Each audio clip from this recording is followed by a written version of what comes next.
जय माता दी फ्रेंड्स।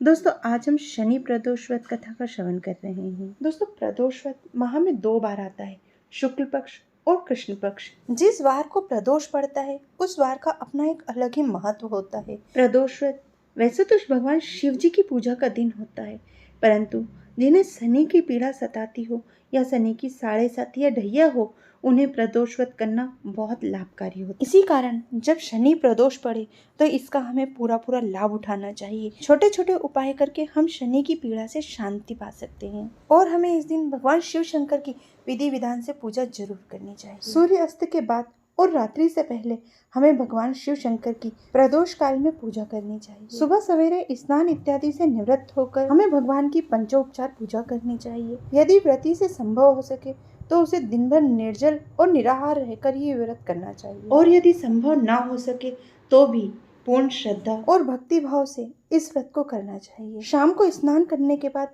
इस सरल विधि से भगवान शिव शंकर का जरूर पूजन करना चाहिए। जिस जगह आप भगवान का पूजन करेंगे उस जगह को पहले गंगा जल आदि से शुद्ध करें। उषा के आसन पर बैठकर पूर्वमुखी होकर भगवान भोलेनाथ का पंचामृत यानी कि गंगा जल, दूध, दही, घी, शहद से अभिषेक कर चंदन, चावल, पुष्प, बिल्वपत्र, शमी पत्र, काले तिल चढ़ाना चाहिए। भगवान को चूरमे का प्रसाद रखकर इसके 3 भाग कर ले, एक गाय का, दूसरा ब्राह्मण का। यदि किसी कारणवश ब्राह्मण को देना संभव ना हो सके तो पुरुष अपनी माँ को और स्त्रियां अपनी सास को देकर तीसरा भाग खुद ग्रहण करें। भगवान की आरती कर क्षमा प्रार्थना जरूर करें और फिर जिस उद्देश्य से आपने यह पूजन किया है उसे पूर्ण करने के लिए भगवान से प्रार्थना करें। दोस्तों यदि किसी के घुटनों में दर्द हो, जोड़ों में किसी भी प्रकार का कोई भी रोग हो या पेट में किसी भी प्रकार की कोई भी समस्या हो तो उस मनुष्य को इन सब तकलीफों से छुटकारा पाने के लिए यह चमत्कारी उपाय जरूर करना चाहिए। 1.25 मीटर काला कपड़ा लें, एकदम पतला वाला,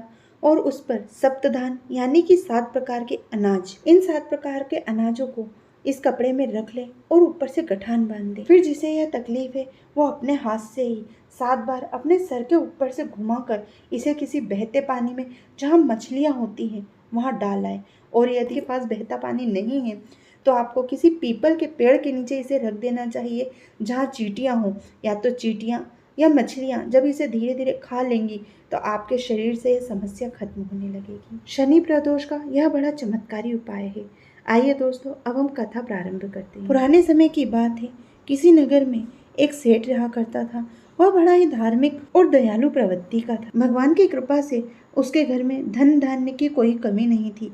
इसी कारण उसके घर से कभी कोई खाली हाथ नहीं लौटता था। सेठ का मन बड़ा पवित्र था, इसी कारण वह दूसरों की खुशियों में ही अपनी खुशी मानता था। इसी कारण नगर के सभी लोग सेठ का बहुत सम्मान करते थे। इतना सब कुछ होने के बावजूद भी उसको सिर्फ एक ही दुख था कि उसके यहाँ कोई संतान नहीं थी। संतान ना होने के कारण दोनों पति पत्नी बहुत दुखी रहा करते थे। एक दिन सेठ सेठानी ने तीर्थ यात्रा पर जाने का सोचा और अपना सारा कामकाज अपने सेवकों को सौंपकर वह तीर्थ यात्रा पर चल पड़े। सेठ सेठानी अपने नगर के बाहर निकले ही थे कि एक विशाल वृक्ष के नीचे उन्हें एक बड़े तेजस्वी और दिव्य साधु महात्मा बैठे दिखाई दिए। दोनों पति पत्नी ने सोचा कि साधु महात्मा का आशीर्वाद लेकर ही आगे की यात्रा शुरू की जाए ताकि उनकी यात्रा कुशलता पूर्वक संपन्न हो सके। फिर दोनों पति पत्नी हाथ जोड़कर उन साधु महात्मा के सामने बैठ गए जो समाधि में लीन थे। फिर वह दोनों उनकी समाधि टूटने की प्रतीक्षा करने लगे।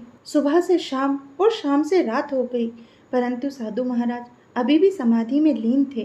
परंतु दोनों पति पत्नी धैर्य पूर्वक हाथ जोड़कर उनके सामने बैठे रहे। दूसरे दिन प्रातःकाल जब साधु महात्मा समाधि से उठे तो उन्होंने अपने सामने बैठे दोनों पति पत्नी को देखा। उन्हें देखकर साधु बाबा मुस्कुराए क्योंकि वे उनके मन की बात जान चुके थे। साधु महात्मा ने आशीर्वाद देते हुए कहा, मैं तुम्हारे अंतर मन की कथा जान गया हूँ वत्स्य। मैं तुम्हारे धैर्य और भक्ति भाव से बहुत प्रसन्न हूँ। तुम शनि प्रदोष व्रत करो, इससे तुम्हें संतान सुख की प्राप्ति होगी। ऐसा कहते हुए महात्मा जी ने सेठ को शनि प्रदोष व्रत की पूरी विधि बताई और कहा, इस प्रकार शंकर जी की प्रार्थना करना। हे रुद्रदेव शिव नमस्कार, शिव शंकर जगत गुरु नमस्कार, हे नीलकंठ सुर नमस्कार, शशि मौली चंद्र सुख नमस्कार, हे उमाकांत सुधी नमस्कार, उग्र तत्व रूप मन नमस्कार, ईशान ईश प्रभु नमस्कार, विश्वेश्वर प्रभु शिव नमस्कार। इसके बाद दोनों सेठ सेठानी साधु बाबा का आशीर्वाद ले तीर्थ यात्रा के लिए निकल पड़े। तीर्थ यात्रा से लौटकर दोनों सेठ सेठानी ने मिलकर शिव प्रदोष व्रत किया, जिसके प्रभाव से उनके घर में एक सुंदर पुत्र का जन्म हुआ और उनके घर में छाया हुआ अंधेरा लुप्त हो गया। भगवान भोलेनाथ की कृपा से उनका जीवन खुशियों से भर गया। बोल दो भगवान शिव शंकर पार्वती की जय। भगवान कथा सुनने वाले, सुनाने वाले और हुंकारा भरने वाले सबकी समस्त मनोकामनाएं पूर्ण करें। दोस्तों, आशा करते हैं हमारे द्वारा दी गई यह जानकारी और कथा आपको पसंद आएगी। प्लीज़ हमारे चैनल को लाइक शेयर सब्सक्राइब अवश्य कीजिए। जय माता दी।